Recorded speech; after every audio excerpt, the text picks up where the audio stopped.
Hi అండి, welcome back to our channel. ఈ వీడియోలో బ్లౌజ్ హ్యాండ్స్ కటింగ్ అండి.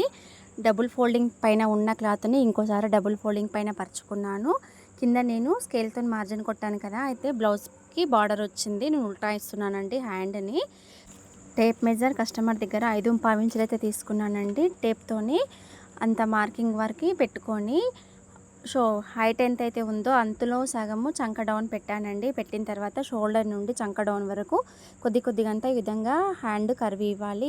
ఇచ్చినాక హ్యాండ్ విప్ప తీసుకొని షోల్డర్ పైన కచ్చిక పెట్టుకొని ఫ్రంట్ పార్ట్లో లోతుల కోసం షోల్డర్ నుంచి 1 ఇంచ్కి ఒక మార్కింగ్ పెట్టాలి. చంక డౌన్ సైడ్ నుంచి 1.5 ఇంచ్కి మార్కింగ్ పెట్టి 2 మార్కింగ్లను కలిపి పట్టుకొని మధ్యలో కచ్చిక పెట్టుకోవాలండి.